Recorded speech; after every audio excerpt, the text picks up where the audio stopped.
Hello and welcome to Frankly Speaking. Union Finance Minister Nirmala Sitharaman, you're looking bright today. From the Madhubani sari on a budget day, अब आप उड़ीसा की साड़ी पे हैं. आज कुछ उड़ीसा के लिए अनाउंस करने वाले हैं? For the whole country, I'll announce. If saris are the point on which I had to decide. But that was a dedication to a wonderful artist of Madhubani. And she gave it to me with great affection and whispered into my ears, use it on budget day. And therefore I thought it was absolutely a duty on me to honor her. पर थोड़ा coincidence नहीं है कि बिहार के चुनाव आ रहे हैं और बजट पर आपने मधुबनी साड़ी पहनी. कोइंसिडेंस है ये साड़ी इसी साल में कुछ महीने पहले आपको प्रेजेंट हुई थी, क्योंकि विपक्ष इसमें बहुत से कोइंसिडेंसेस और एक पॉलिटिकल एजेंडा भी देख रहा है. तो गलती क्या है उसमें? गलती क्या है? Yes, I appreciate Bihar. I like the people of Bihar, Mithilanchal in particular. What a beautiful area it is. And उसमें कितने कलाकार है, कितना सुंदरता है उनके बोल चाल में और उनके भाषा. So sweet to hear. So I honestly do feel for them. मेरे मन में उनके लिए भावना है, इसीलिए मैं पहना. उसमें गलती क्या है भाई? भावनाएं आपकी अगर बात आ ही गई है तो मैं भावनाओं पर पूछना चाहती हूँ.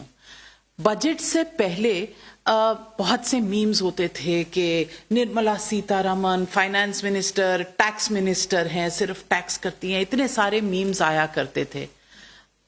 इस बार जो आपने मिडिल क्लास के लिए ये जो टैक्स बोनांजा दिया है, क्या वो कोई मीम्स का असर है?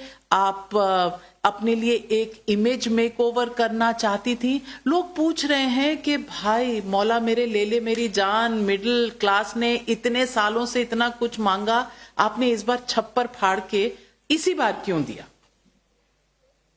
ये बहुत काम करने के बाद ही हमने किया है. जुलाई बजट के समय से लगातार टैक्स पेयर का सम्मान के लिए कुछ करना है, ये माननीय मोदी जी का इच्छा था. और टैक्स पेयर को सम्मान करने के विषय में वो लगातार 2021 बजट, 22 बजट सब में हमें गाइडेंस देते थे कि अच्छा रेगुलर टैक्स पेयर को कुछ सर्टिफिकेट दो, चार्टर ले आओ कि हम अच्छा क्या करेंगे, उनको सम्मान के लिए क्या करेंगे. सो टैक्स पेयर का चार्टर भी रिलीज किए, फेसलेस असेसमेंट ले आए, फिर उसको अपील में भी लेके गए, जिससे टैक्स पेयर का सम्मान हो, उनका कुछ तंग ना करें. ऐसे उस मकसद से हमने 4-5 साल से काम करते आ रहे हैं. उस श्रृंखला में ये भी एक है. लोग कह रहे हैं कि अगर आप पिछले साल फरवरी में अगर ये अनाउंस कर देते तो शायद 400 पार हो ही जाता, 240 पर गाड़ी अटकती ही ना. वो कैलकुलेशन सही नहीं है, क्योंकि उस समय का चुनाव में भी जनता हमारी पक्ष में ही थे, मगर कुछ मिस इन्फॉर्मेशन कैंपेन बहुत चला और गलत प्रचार किया कि रिजर्वेशन को बंद कर देंगे और इंस्टीट्यूशंस को ऐसे करेंगे वैसे करेंगे करके. इसीलिए उस दुष्प्रचार के कारण लोगों के मन में शायद कुछ डर संभावना आ गई बस. लेकिन अगर टैक्स कम कर देते तो वो दुष्प्रचार भी साइड हो जाता. तब आपको मिडिल क्लास की याद क्यों नहीं आई? आज क्यों आई? सवाल ये भी पूछ रहे हैं. नहीं, ये जरूर पत्रकार के मन में ऐसे बहुत सारे पोस्टमार्टम करने के बाद ज्ञान दिलाएंगे जर्नलिस्ट, उसको हम सुन लेते हैं. मगर हम तो लगातार चुनाव हो ना हो, हम टैक्स पेयर का सम्मान में काम करते जाएंगे. जैसे कि अभी नया बिल आएगा, इनकम टैक्स एक्ट नया ले आ रहे हैं, इसीलिए इस सत्र में ही ले आ रहे हैं. वो भी चुनाव के कारण नहीं, 1964 से लगातार 61 से लगातार उसका कोई कुछ अमेंडमेंट नहीं किया, ऊपर से ऐड करते आए. वो इतना बड़ा तकिया जैसे डॉक्यूमेंट हो गया है, उसको कम करने हमारे कर्तव्य, चुनाव से संबंधित नहीं है. निर्मला जी, लोग पूछ रहे हैं आपसे, और खास करके कांग्रेस के लोग. आपने कहा कि आपने इनकम टैक्स घटा दिया, तो शशि थरूर जी कह रहे हैं कि इनकम टैक्स घटा दिया, बहुत अच्छी बात है, अब इनकम भी दे दीजिए क्योंकि बहुत से लोग बेरोजगार हैं, एम्प्लॉयमेंट नहीं मिल रही। What about employment? Shashi Tharoor को आज क्या जवाब देंगे? क्यों जुलाई के बजट वो पढ़ा नहीं है क्या? 5 अच्छा स्कीम्स एम्प्लॉयमेंट के लिए ले आए थे। उसमें एक स्कीम, उस 5 में से एक स्कीम इंटर्नशिप का भी, जिससे जिनको अभी तक रोजगार के अवसर ही नहीं प्राप्त हुआ, शायद उनके स्किल सेट बढ़ाने हो, उनके एक्सपोजर बढ़ानी हो, उनको इंटर्नशिप स्कीम ले आए। वो बाकी 4 में रोजगार उत्पन्न करने के लिए ही हमने स्कीम ले आए। और उसके अलावा रोजगार मेला जो सरकार में जो सैंक्शनड पोजीशंस है उसको भरपाई करने के लिए 2 महीने के एक बार, पहले तो अक्टूबर 22 से लेकर 23 तक हर महीने 10 लाख 5 लाख ऐसे जॉब्स देते आए, अभी भी दे रहे हैं। लेकिन तो ये सब जॉब्स के श्रृंखला में नहीं आता है क्या? राहुल गांधी तो कह रहे हैं कि बुलेट वुंड्स हैं सबके ऊपर और आप लाए हैं तो एक बैंडेड। राहुल गांधी को क्या करें? मुझे दुख लगता है कि एम्प्लॉयमेंट जैसे एक युवाओं को टच करने वाले टॉपिक के ऊपर वो हल्के फुल्के से बात करते हैं।